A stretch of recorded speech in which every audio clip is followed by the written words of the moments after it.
Hi there, this is Ranjit and I have this new Moto G Turbo Edition, and in this video we'll be doing the unboxing. And this product is actually very similar to the Moto G third generation, but Motorola has actually changed the chipset. This one runs on the more powerful Snapdragon 615 chipset. The Moto G3, which I reviewed earlier, runs on the Snapdragon 410 chipset. So let's do the unboxing. And here it just gives us a basic idea that it runs on the powerful 1.5 GHz Snapdragon 615 chipset. It also has turbo power, that means it has fast charging, and it is IP67 certified. It sports a 5-inch screen, and that is again a 720p HD screen with Corning Gorilla Glass. It'll be interesting to see if this has a fast charger supplied.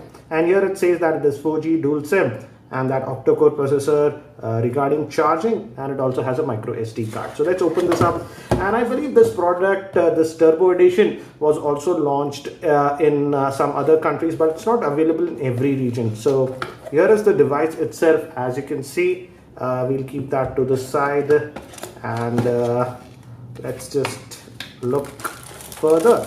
So the interesting thing is that we get the turbo charger. This is the similar charger that we actually saw with the Moto X style, and this is a fast charger.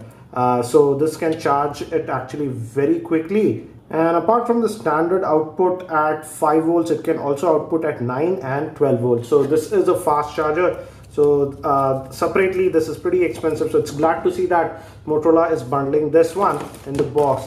And we also get headset, basic type, and that's it. So we don't get any extra USB cable with this one, just some pamphlets, and this power cable is actually attached, so you don't get a separate USB cable. So let me keep these things to the side.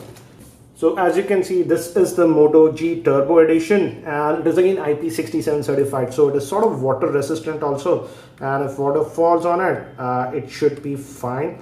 Let me try to take this off. And it has a 2470 milliamp hour battery, which we have to check how well the battery life handles, but it has fast charging. So let me just peel this off. And in terms of looks, I have to say it looks very familiar to the regular Moto G3. It's just that the processor is upgraded. Let's try to open the back. The back cover can be opened. We have an indent over here, so let me try to open that up. And as you can see, you can open it up, and it is a dual SIM device. As you can see, we can add our primary SIM over here, the secondary SIM over here, and we can also add a micro SD card. Micro SD cards up to 32 gigabytes are supported. And this is the 13 megapixel rear facing camera with dual LED flash, and the battery is actually sealed inside like the regular Moto G3. So in terms of looks, it's very similar to the Moto G3, and the build quality again looks nice. It feels nice, and on the top we have the 3.5mm headphone jack, the secondary noise cancellation microphone, the power button, the volume rockers, and again as you can see, it feels nice in the hand because of this tapered down design. On the bottom we have the micro USB slot that will be used for charging, indent as I showed you to open the back cover, and on this end nothing. Let me actually try to boot this up. It sports a 5-inch 720p HD screen, and by the time it boots up and I set it up, let me give you a configuration overview. This Moto G Turbo Edition is powered by the Snapdragon 615 chipset, which is actually an octa-core processor divided into 2 quad cores. The first powerful quad core is clocked at 1.5 GHz based on the ARM Cortex A53, and the other quad core is clocked at 1 GHz. This is also based on the ARM Cortex A53. That means it's 64-bit enabled. Regarding RAM, it has 2 GB of RAM, 16 GB of internal storage, a micro SD card. Moving to the screen, it has a 5-inch 720p HD screen with Gorilla Glass 3 protection. It also has IP67 certification. Regarding the camera, it has a 13 megapixel rear facing camera with dual LED flash.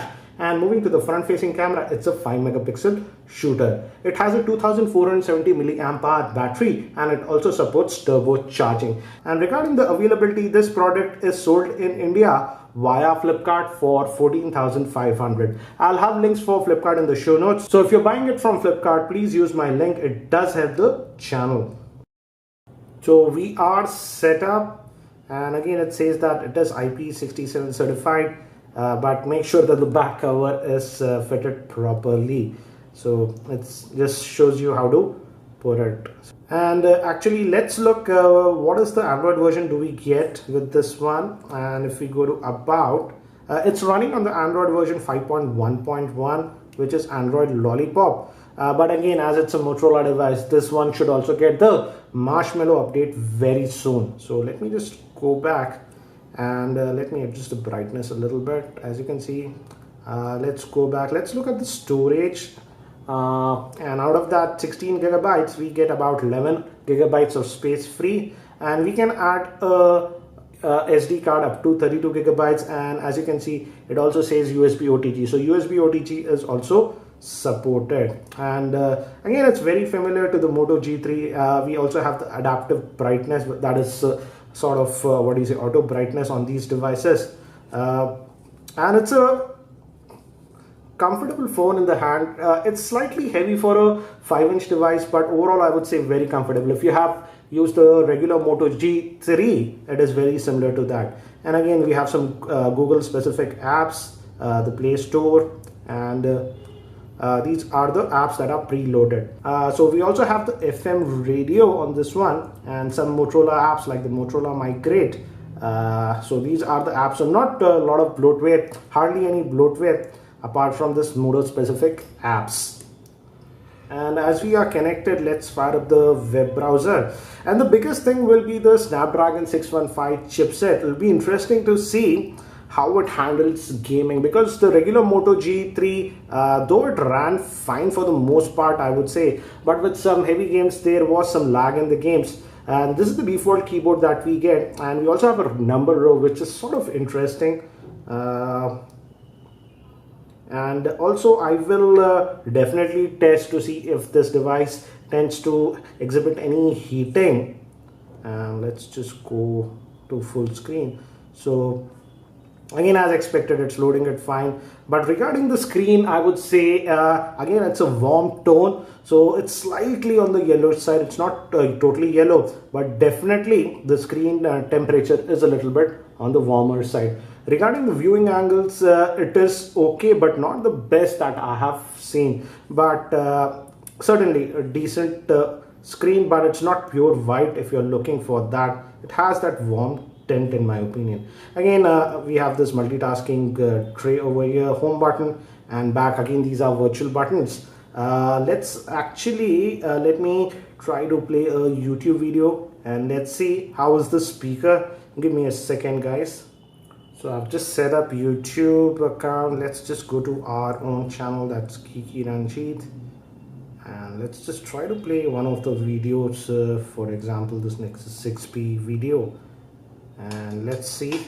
I'll maximize it. Again, this is Ranjit and I have this Nexus. Again, the speaker is only on this side, but as you can see, it's loud because it's a front-firing speaker. Actually a 12.3 megapixel shooter, and it also has dual LED flash. Whereas the front-facing camera is an 8 megapixel shooter. As you can see, it can go pretty bright. The screen. With this Nexus 6P, and I'll show you all of them later on.